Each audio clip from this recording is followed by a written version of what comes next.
Hello class, good morning. Grade 4 math days.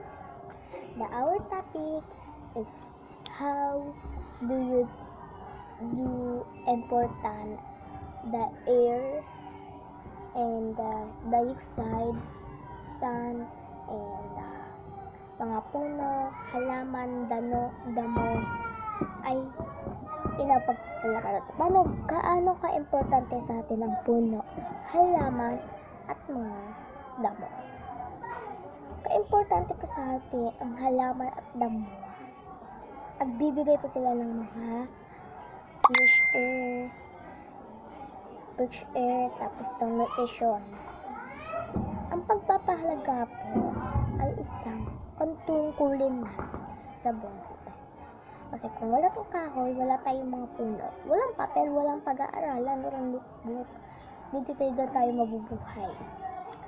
So, kailangan po natin matuto sa buhay ng pagpapahalaga. Pero data, step, kapag may mga bumabagyo pa sa bumaba, yung mga halaman at damo ay nagsisialisan sa mga lupa. So, pwede po natin itanim kung gaano ka-importante. Sa puso. Tanim sa puso. Ganyan sa paso, tatanim nyo. Pwede po yun. Lagyan nyo na ng bagong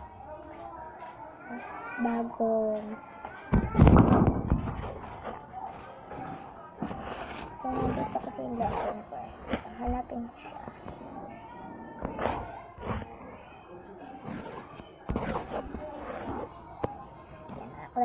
Bagong mga halaman at bagong paso, lalagyan, bagong mga lupa, yun, lalagyan nila. Tapos, number 2, step 2 naman tayo. Huwag putulin ang mga puno.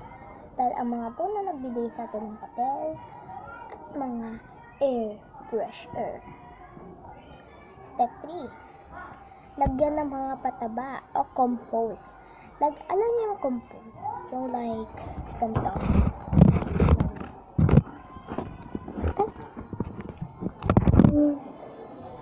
Yung like, siya? Yung like, lagyan niyo siya ng mga pataba, ng mga saging, kunyari saging. Babaw niyo sa lupa, tapos ilalagay niyo yung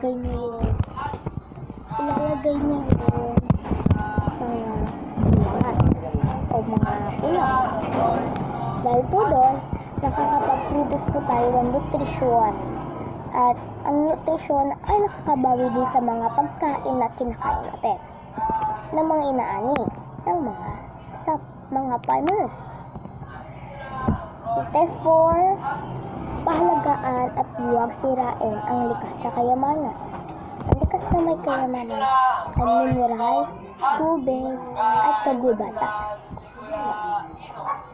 Kung wala sila, wala din tayo.